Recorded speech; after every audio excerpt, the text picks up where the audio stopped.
الحمدللہ رب العالمین والصلاة والسلام علی سید الانبیاء والمرسلین وعلی آلہ الطیبین الطاہرین وعلی آلہ واصحابہ اجمعین، اما بعد۔ ناظرین کرام، مختلف ممالک سے اور ملک کے طول و عرض سے یہ سوالات آتے رہتے ہیں، تو ان کے جوابات کے لیے فقیر حاضر خدمت ہے۔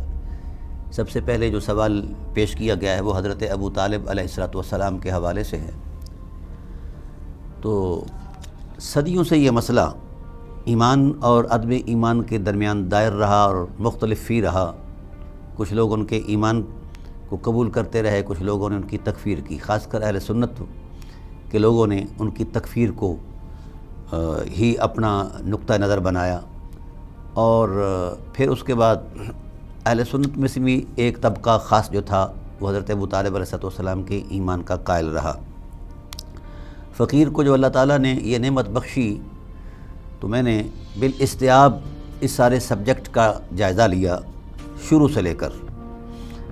تو میں نے الحمدللہ تعالیٰ قرآن کریم کی روشن اور واضح نصوص سے یہ محسوس کیا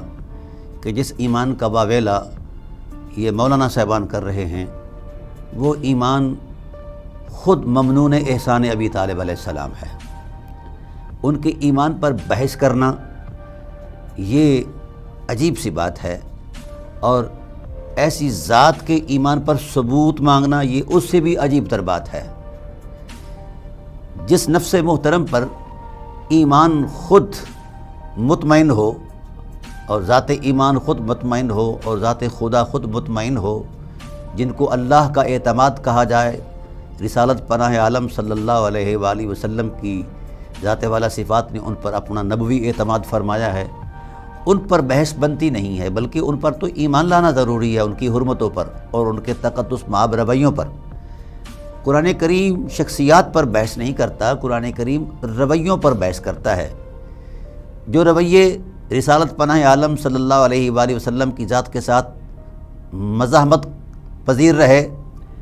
ان رویوں کی قرآن پاک نے مذمت بیان فرمائی ہیں، اور اس پر سینکڑوں آیات ہیں۔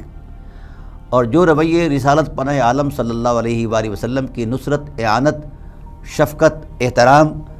اور آپ صلی اللہ علیہ وآلہ وسلم کی ذات کے ساتھ عظمت وفا سے وابستہ ہیں، ان رویوں کی قرآن پاک میں پذیرائی بیان فرمائی گئی ہے، حرمت اور فضیلت اور عظمت بیان فرمائی گئی ہے۔ اب اس تصور میں جس وقت ہم نے ان رویوں کے اعتبار سے قرآنی آیات کا جائزہ لیا، اور پھر رویوں کا تدریجی ارتقاء دیکھا کہ تدریجی اعتبار سے کس کس رویے میں کتنی عظمت ہے، تو جو سب سے اعلیٰ، افضل اور سب سے جو مقدس ترین رویہ، جس نے اسلام کو بچایا، بانی اسلام کو بچایا، مسلم امت کو بچایا اور بھرپور کردار ادا کیا، اور جس نے 4 نسلیں ذبح کروائیں، اتنا نصاب صرف حضرت ابو طالب علیہ السلام کے دامن میں ہے، کائنات کے اور کسی شخص کے دامن میں نہیں ہے۔ مالی سرمایہ بھی خرچ کیا، جانی سرمایہ بھی خرچ کیا، قدم قدم پر یہ 50 سال کی پہرے داریاں اور بیداریاں جگرتے، یہ حضرت ابو طالب علیہ السلام کی ہی ذات والا صفات کی عظمت کا ایک منہ بولتا ثبوت ہے۔ ان رویوں کی حرمت میں قرآن کریم کے اندر کئی 100 آیات نازل ہوئی ہیں۔ تعجب تو اس بات پر ہے کہ ہم جس شخص کی قرآن پاک پذیرائی کرتا ہے اس کا ترازو کر رہے ہیں ایمان اور عدم ایمان پر۔ جو شخص اتنا بلند ہو کہ صحابیت کا درجہ بلند ہونے کے باوجود بھی ان کے قد سے بہت چھوٹا ہو، ان کے ایمان پر بحث، لا حول ولا قوت الا باللہ العلی العظیم۔ جس ذات والا صفات پر نفس ایمان اعتماد بھی کرتا ہو، ناز بھی کرتا ہو، اس ذات پر عدم ایمان کے دعوے، اور وہ بھی مصنوعی، جھوٹی اور جعلی روایات کے تسلسل میں، تو اس لیے میں نے ان کے ایمان اور عدم ایمان پر تو بحث نہیں کی، البتہ ان کے عرفان پر بحث کی ہے۔ ان کو اللہ تعالیٰ کی ذات والا صفات نے صحابیت سے ہزاروں مرتبہ اوپر جا کر ہزاروں درجے بلند ہو کر اللہ تعالیٰ کی ذات والا صفات نے ان کو شان انضمامیت عطا فرمائی ہے، اور یہ شان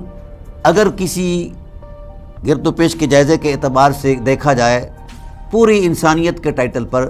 تو اس شان کا واحد مالک اگر کوئی ہے تو جناب ابو طالب علیہ الصلوۃ والسلام کی ذات والا صفات ہے۔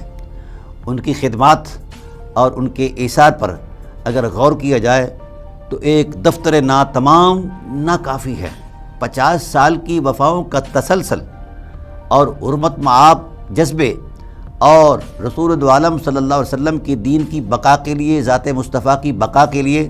اللہ وحدہ لا شریک کے اعتماد کے تصور میں جو انہوں نے اپنا کردار ادا کیا ہے، ایک ایک لمحہ اتنا مقدس ہے کہ تقدس معاب عظمتیں اس لمحے کو سلام کرنے آتی ہیں۔ میں قرآن پاک سے ایک مثال پیش کرتا ہوں۔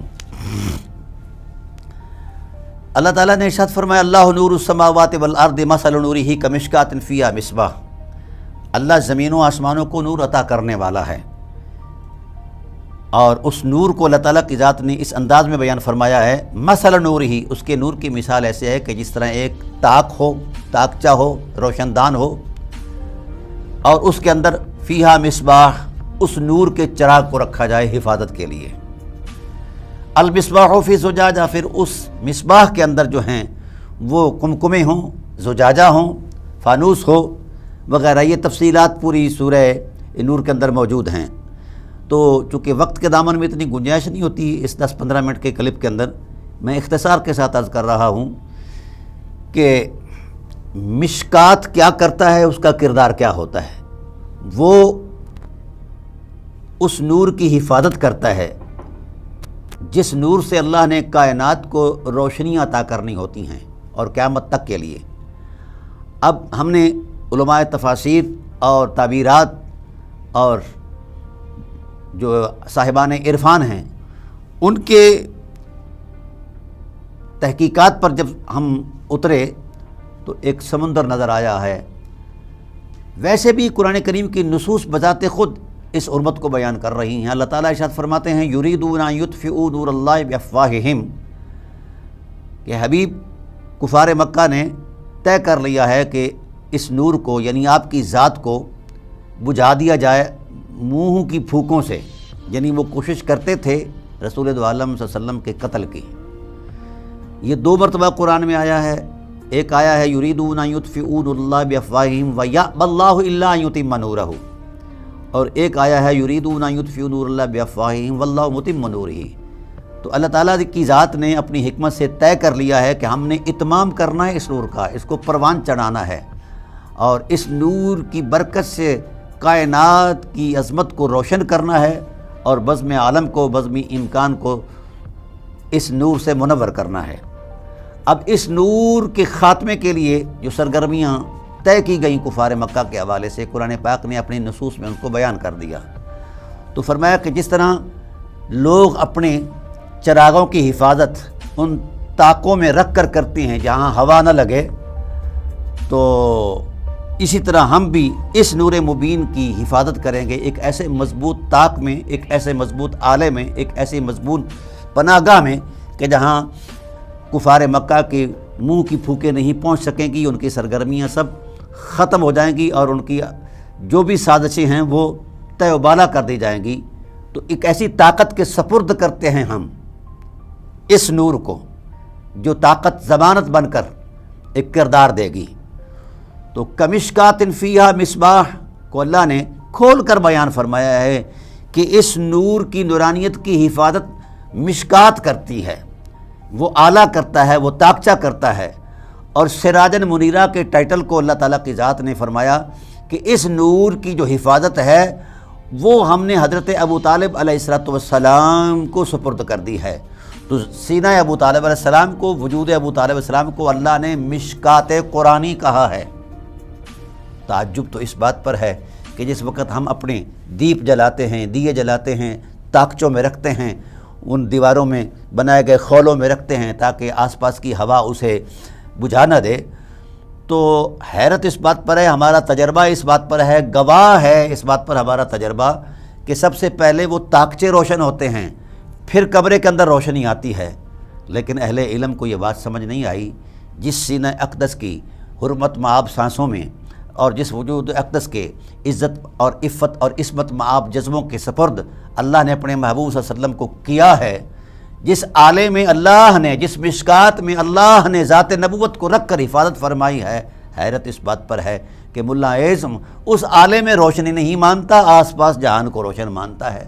بھئی یہ عادت کے خلاف ہے، فطرت کے خلاف ہے، اور بداہت عقل کے خلاف ہے کہ جہاں چراغ رکھا جائے وہ جگہ روشن نہ ہو، یعنی وہ آلہ روشن نہ ہو تو کمرہ روشن ہو جائے، ایسا نہیں ہے۔ تو اللہ نے ذات ابو طالب علیہ السلام کو مشکات قرآنی کا ٹائٹل دیا ہے کہ ان کا سینہ اتنا مضبوط سینہ ہے، اتنا عظیمت مآب ہے اور اتنا عظمت مآب ہے کہ وہ کفار مکہ کی پھونکوں سے اس چراغ کو بجھایا نہیں جا سکتا۔ اور حضرت ابو طالب علیہ السلام کے کردار نے اس بات پر گواہی دی ہے کہ واقعتاً میں اللہ کے اعتماد پر پورا اترا ہوں، اور پھر رسالت پناہ عالم صلی اللہ علیہ وسلم نے اس بات کا نبوت کی زبان سے اعتراف فرمایا ہے کہ جناب والا جب تک جناب ابو طالب علیہ السلام زندہ رہے اس وقت تک اللہ وحدہ لا شریک نے مجھے جو صلاحیت بخشی، توفیق بخشی، اس توفیق حضرت ابو طالب علیہ السلام کے حوالے سے سرکار دو عالم نے فرمایا کہ جب تک چاچا ابو طالب علیہ السلام زندہ رہے تو میں تابندہ رہا اور محفوظ رہا، جب ان کا سایہ سر سے اٹھا ہے تو پھر مصائب اور آلام اور حالات، مشکلات یہ میرے اوپر بارش کی طرح برسنے لگے۔ تو جب اللہ تعالیٰ کا اعتماد ایک حقیقت بن کر کردار دے رہا ہے، رسالت پناہ عالم صلی اللہ علیہ وآلہ وسلم کا اعتراف اس بات کی حقیقت کو واضح کر رہا ہے،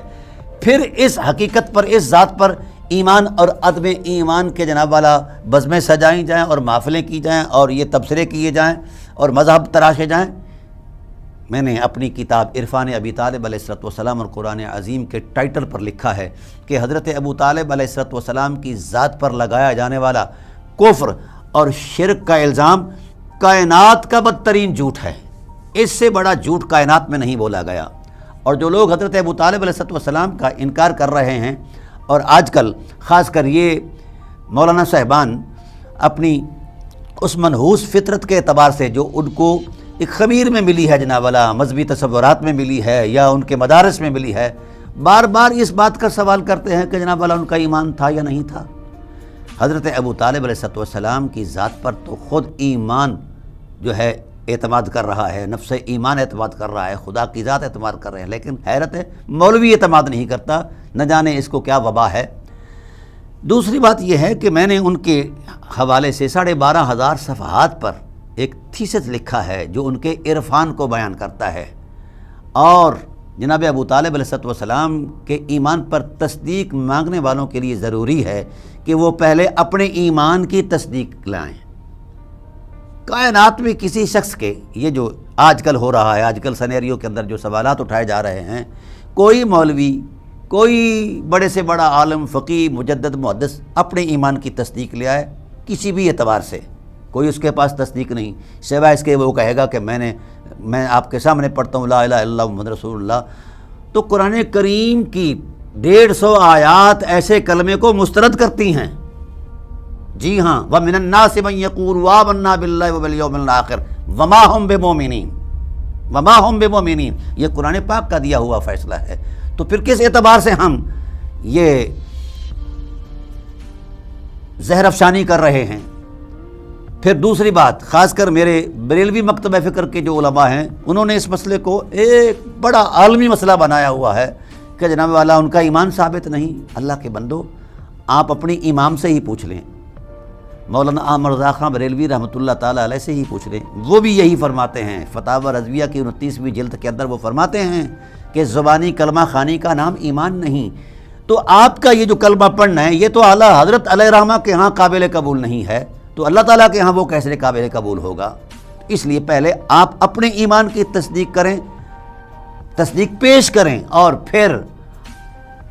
حضرت ابو طالب علیہ السلام کے ایمان پر بات کرنے کا آپ کو حق ہوگا۔ جب آپ کے پاس اپنے ایمان کی کوئی نص موجود نہیں تو پھر آپ کو کس نے حق دیا ہے کہ حضرت ابو طالب علیہ السلام کے ایمان پر آپ بحث کریں؟ میں محبان اہل بیت نبوت سے کہوں گا کہ یہ مولوی صاحبان کی یہ فسوں خیالی جو ہے اس پر نہ جائیں، حضرت ابو طالب علیہ السلام کی حرمت پر، عظمت پر، عظیمت پر، وفا پر، شفقت پر ایمان لے آئیں، یہی راہ نجات ہے۔ اللہ تعالیٰ میری آپ کی حاضری کو شرف قبولی سے سرفراز فرمائے۔ وما علینا الا البلاغ۔